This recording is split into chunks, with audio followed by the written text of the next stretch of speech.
but I tell you very strongly, you've got something here that is very sensitive. Well, I know that the level of classification on this kind of a thing is so far damned above top secret that you can't imagine how sensitive this kind of thing is, and how delicate it is, and how tightly the government sits on anything like this. Sean Morton looked for clues to the tape's authenticity in the technical details of the interview's setting. Okay, there's a couple of interesting things about the tape right off the bat. Morton tried to decipher the time code at the bottom of the screen. First off, what you're looking at in the time code is DNI's Department of Naval Intelligence. So Department of Naval Intelligence, this would probably be a file number 27. It could be a security level, however, because security levels are supposedly go up to Q36, or the highest ones that we know about. The first interesting thing about that is that I'm noticing what looks like a medical monitor, and look at how slowly and erratic the heartbeat is. The heartbeat is literally 1, 2. It's very, very erratic, and it looks as though the heartbeat, being as erratic as it is only about, from counting that, it looks like it's about 30 a minute or so. Morton suggested an alternate explanation for the video's dim lighting. One of the unusual things about most of these particular race of aliens is they are very, very sensitive to light. So a lot of these interviews are conducted in very darkened rooms. To Morton's eye, many features of this alien dovetailed with accounts of other first-hand contactees. Another strange thing about the physiognomy of these creatures is, as well, is if you will notice that the neck itself is not at the back of the head like a human being is. The neck is actually in the center of the head, which is what actually gives it problems holding its head and its neck up.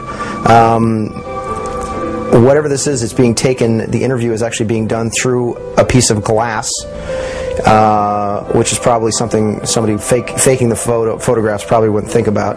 Right there, we see that the creature appears to be choking.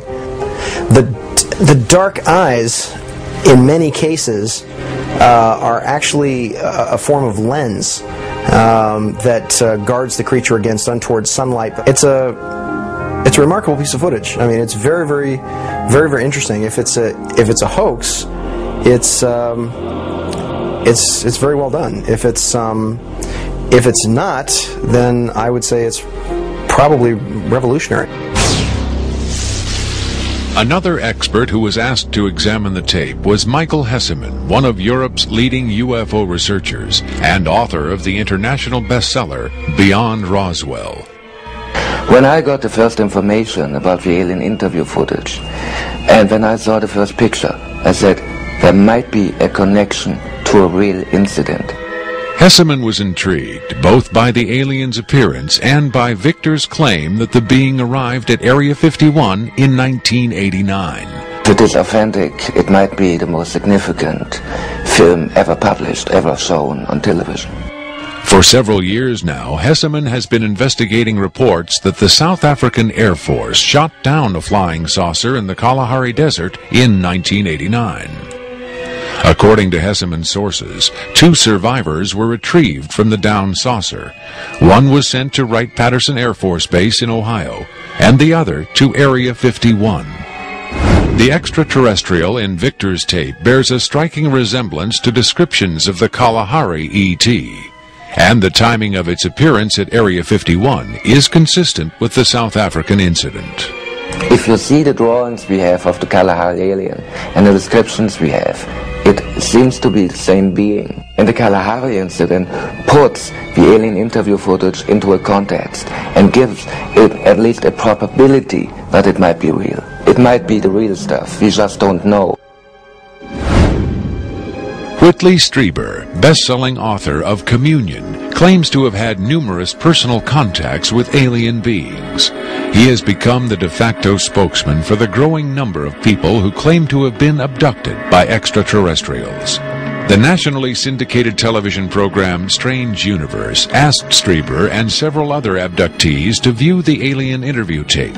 What Strieber saw left him profoundly shaken.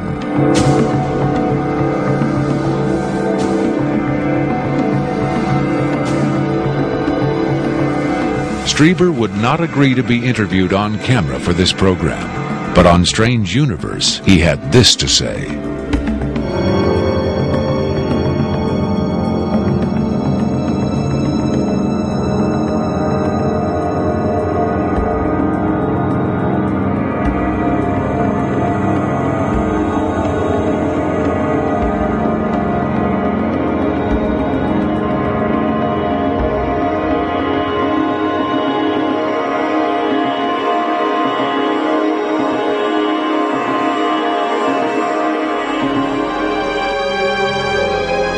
On May 23, 1997, Victor gave a radio interview on the nationally syndicated show Coast to Coast AM with Art Bell. Speaking by telephone from an unknown location, Victor answered questions from host Art Bell and his guest, UFO expert Sean Morton.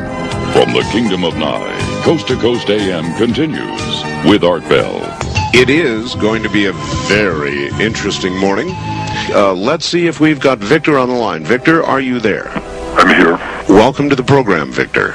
Afterwards, this is what Bell and Morton had to say about Victor's credibility. What a hell of an interview, huh? Boy, oh boy, talk about making history on the radio. It was, as far as I could tell, he answered every question properly as far as exactly where the locations are, to the, descriptions of the, the transports, the 737s, to the CTS-43s, the retinal scans, the 5 levels at S4.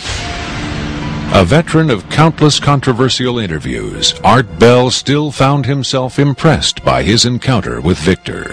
In the first, I think, half hour, I sensed that I was getting a kind of a runaround, or that I was not satisfied with the quality of the answers that I was being given. But as the interview progressed, and Victor, to some degree, began to relax, I began to get a different sense, and that was that he was telling me the truth. I think Victor was scared. I think Victor really is scared. And so my judgment of the interview, after about the first, maybe 20 minutes, half hour, is that we began to get some real information. It was a significant milestone. There's no question about that in broadcasting.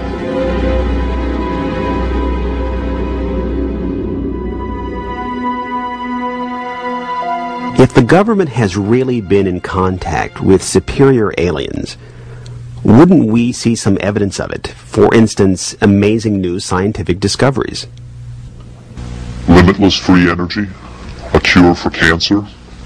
We might, if the government's motive were the betterment of mankind. The government's motive is control. And just as much as they crave control, they fear loss of control. Knowledge is power, but power does not necessarily confer competence. The people at the top of this program are intellectually very average. They're not capable of